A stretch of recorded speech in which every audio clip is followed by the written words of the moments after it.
Hello everyone, welcome to Enlighten Learning. आज के इस वीडियो क्लास में हम डिस्कस करने वाले हैं बिजनेस लॉ या फिर बिजनेस रेगुलेटरी फ्रेमवर्क का एक इम्पोर्टेंट टॉपिक जो कि आपका हो जाता है सब एजेंट वर्सेस सब्स्टिट्यूट एजेंट। देखिए, काफ़ी स्टूडेंट्स को, चाहे वो बीबीए के हों या फिर बीकॉम के हों, काफ़ी कंफ्यूजन रहता है अबाउट सब एजेंट और सब्स्टिट्यूट एजेंट। उन्हें इन दोनों का मीनिंग क्लियर नहीं हो पाता है, दोनों के बीच में डिफ्रेंशिएशन करने में काफ़ी प्रॉब्लम होती है। आज की इस वीडियो में हम डिस्कस करेंगे कि सब एजेंट कौन होता है और सब्स्टिट्यूट एजेंट कौन होता है, किसके द्वारा ये एजेंट नियुक्त किए जाते हैं, अपॉइंट किए जाते हैं। एंड यकीन मानिए, इस वीडियो के एंड तक आपका कोई भी डाउट नहीं रहेगा। सब एजेंट और सब्स्टिट्यूट एजेंट के लिए आपके सभी डाउट्स क्लियर हो जाएंगे और आपको अच्छे से मीनिंग भी क्लियर हो जाएगा, ये मेरी आपसे श्योरिटी है। ये टॉपिक इम्पोर्टेंट हो जाता है बीबीए एंड बीकॉम के स्टूडेंट्स के लिए जो कि स्टडी करते हैं इस टॉपिक को बिजनेस रेगुलेटरी फ्रेमवर्क या फिर बिजनेस लॉ सब्जेक्ट में। चलिए देख लेते हैं। अगर मैं बात करूं सब एजेंट की, तो सब एजेंट आपका कॉन्ट्रैक्ट ऑफ एजेंसी के चैप्टर में आ जाता है और इसका सेक्शन है section 190। Section 190 of contract of agency बात करता है सब एजेंट के बारे में। डायरेक्ट सबसे पहले एग्जाम्पल की हेल्प से समझिए, फिर डेफिनेशन लर्न कीजिएगा। मैंने डेफिनेशन भी यहाँ पर प्रोवाइड कर दी है, आप चाहो तो इसे लर्न कर सकते हो, बट पहले हम मीनिंग क्लियर करते हैं कि क्या होता है। सबसे पहले आपको ये मेमोराइज रखना है, याद रखना है कि सब एजेंट का सेक्शन होता है section 190 of contract of agency. देखिए, सब एजेंट में 3 पार्टीज होती हैं आपकी। फर्स्ट होता है प्रिंसिपल, सेकंड होता है एजेंट एंड थर्ड होता है सब्स्टिट्यूट एजेंट। कोर्ट का ही एग्जांपल ले लेते हैं। आप कभी कोर्ट में गए होंगे तो वहां पर जो वकील होते हैं, जो लॉयर होते हैं, उनके पास में काफी सारे इंटर्न होते हैं, उनके पास में काफी सारे लॉयर्स होते हैं जो कि उनकी हेल्प करते हैं, जाकर डेट्स वगैरह लेते हैं या फिर और जो भी वर्क होता है वो वर्क करते हैं। नेक्स्ट एग्जाम्पल, आप सेम ही एग्जाम्पल लीजिए। किराना की स्टोर पे आप जाते हैं, एक मालिक होता है और उसके इर्द गिर्द बहुत सारे एम्प्लॉयज होते हैं जो कि सामान को पैक करते हैं, जो ऑर्डर आता है उस ऑर्डर को तैयार करते हैं और आपके घर तक पहुंचाते हैं। वो हेल्पर होते हैं, उनको पर्टिकुलर सैलरी दी जाती है, उनको पर्टिकुलर वेज दी जाती है। ये भी एक कंडीशन हो जाती है। अब जो प्रिंसिपल है वो पर्सन है जो कि आपके क्लाइंट है। फर्स्ट एग्जांपल की हेल्प से समझेंगे कि आप एक लॉयर हैं, आपके पास में कोई एक क्लाइंट आया किसी भी एक केस से रिलेटेड, जो वो क्लाइंट है उसे बोला जाएगा प्रिंसिपल। अब उस प्रिंसिपल, वो जो क्लाइंट आया किसके पास आया, एक लॉयर के पास, वो लॉयर होगा एजेंट और उस लॉयर के अंडर जो वर्क कर रहे हैं वो कहलाएंगे सब एजेंट। नेक्स्ट एग्जाम्पल, किराना स्टोर की मैं बात करूं तो आप कोई भी सामान परचेज करने जाते हैं तो आप कहलाएंगे प्रिंसिपल। वहां पर एक ऑनर बैठा होगा जिसे आप लिस्ट थमा देंगे, वो होगा एजेंट आपके लिए। वो एजेंट फर्दर वही स्लिप अपने उन एम्प्लॉयज को दे देगा जो कि सामान को रेडी करते हैं, वो कहलाएंगे सब एजेंट। यानी कि सब एजेंट की जो ड्यूटी और रिस्पॉन्सिबिलिटी है किसके लिए है, एजेंट के लिए। प्रिंसिपल से कोई भी मतलब नहीं होता है सब एजेंट का। एजेंट ही लायबल होता है, जो भी सब एजेंट ड्यूटी या फिर रिस्पॉन्सिबिलिटी परफॉर्म कर रहे हैं उसके लिए लायबल और अकाउंटेबल एजेंट होगा। आई होप आपको मीनिंग अच्छे से क्लियर हो गया होगा कि सब एजेंट कौन होता है। सब एजेंट वो पर्सन होता है जो कि एजेंट के द्वारा ही नियुक्त किया जाता है। सब एजेंट को प्रिंसिपल नियुक्त नहीं करता है। सब एजेंट की जो नियुक्ति होती है, अपॉइंटमेंट होता है, वो एजेंट के द्वारा होता है। एजेंट ही लायबल होगा, एजेंट ही रिस्पॉन्सिबल होगा उन सभी कंडक्ट का जो भी सब एजेंट करेगा, और सब एजेंट अकाउंटेबल होगा ओनली एजेंट के लिए। प्रिंसिपल से इसका कोई भी मतलब नहीं होगा। अब डेफिनेशन देख लेते हैं। A sub agent is a person employed by and acting under the control of original agent in the business। Means जो ओरिजिनल ओनर है, जो ओरिजिनल एजेंट है, वो ही कंट्रोल करेगा सब एजेंट को। प्रिंसिपल से सब एजेंट का कोई भी ताल्लुकात नहीं होगा।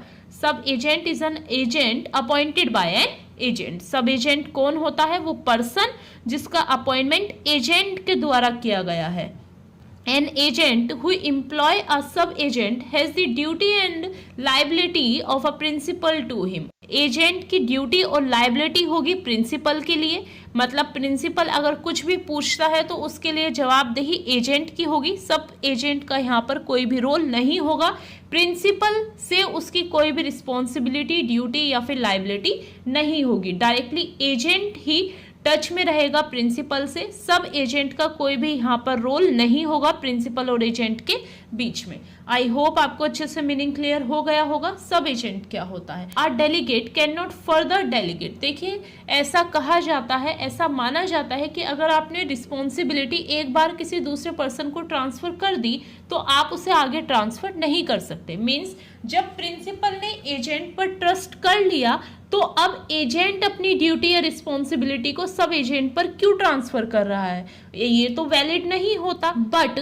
जब बात आती है कॉन्ट्रैक्ट ऑफ एजेंसी की तो वहां पर कुछ कंडीशंस होती हैं, कुछ सर्कमस्टेंसेस होते हैं जहां पर section 191 of contract of agency permission देता है एजेंट को कि वो सब एजेंट की नियुक्ति अपॉइंटमेंट कर सकता है। अब वो कंडीशन कौन सी है? When the ordinary custom of trade permit the appointment of sub agent, जब ऑर्डिनरी कस्टम आपके ट्रेड का जो भी आप व्यापार कर रहे हैं उसका रूल आपको परमिट दे रहा है कि हाँ भाई आप अपॉइंट कीजिए सब एजेंट को। जैसे मैंने बताया कि अगर मैं कोर्ट का एग्जाम्पल लूं तो लॉयर के पास में परमिट होता है कि वो अपने सब एजेंट को नियुक्त कर सकते हैं। प्रिंसिपल और सब एजेंट का कोई भी रोल नहीं होगा। जब भी लॉयर के पास में क्लाइंट आएगा वो डायरेक्टली लॉयर से यानी कि एजेंट से ही बात करेगा जो कि उस कंपनी का या फिर उस जगह का रियल ओनर है। वहीं सेकंड कंडीशन है when the nature of agency business require the appointment of सब एजेंट। जब बिजनेस की रिक्वायरमेंट है कि वहां पर सब एजेंट चाहिए ही चाहिए तो उस कंडीशन में भी सब एजेंट की नियुक्ति अपॉइंटमेंट हो सकता है। या फिर कोई ऐसी एक अनफोर्सिन कंडीशन या फिर इमरजेंसी आ गई है जहां पर सब एजेंट की रिक्वायरमेंट है तो उस कंडीशन में भी आप सब एजेंट को अपॉइंट कर सकते हैं। ये बेसिक सभी इंफॉर्मेशन थी। आपको यहाँ पर सेक्शन लर्न रखना है।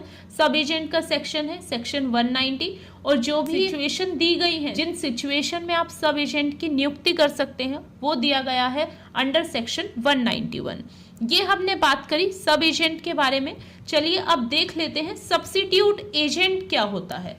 सब्स्टिट्यूट एजेंट जो होता है उसकी डेफिनेशन या फिर उसको डिफाइन किया गया है under section 194 of contract of agency में।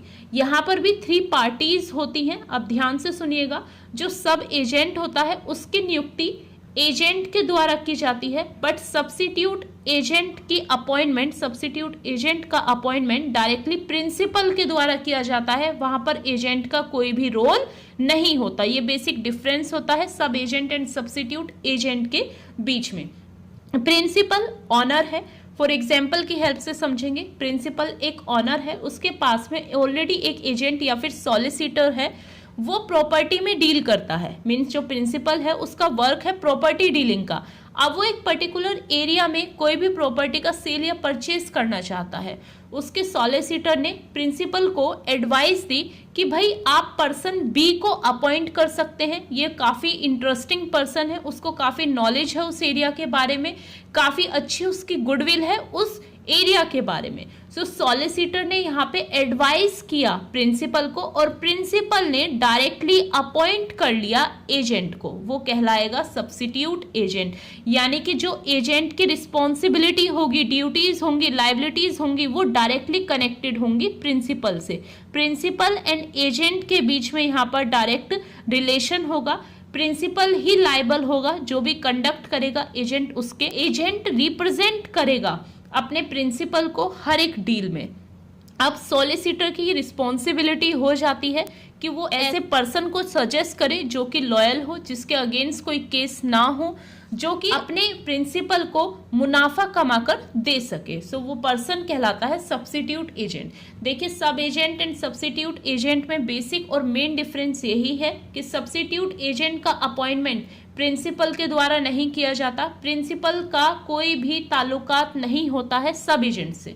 बट अगर मैं बात करूं सब्स्टिट्यूट एजेंट की, तो प्रिंसिपल अपॉइंट करता है सब्स्टिट्यूट एजेंट को डायरेक्टली। प्रिंसिपल से कनेक्शन होता है सब्स्टिट्यूट एजेंट का।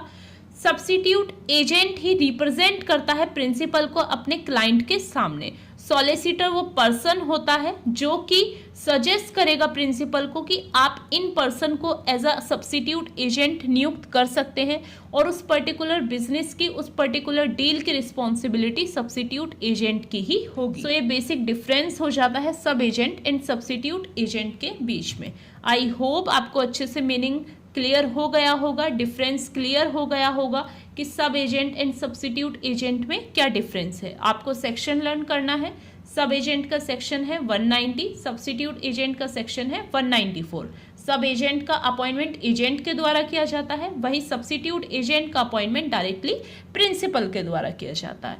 आई होप ये वीडियो आपको पसंद आई होगी, आपके डाउट्स अच्छे से क्लियर हो गए होंगे। If you like this video then please do like, share and subscribe.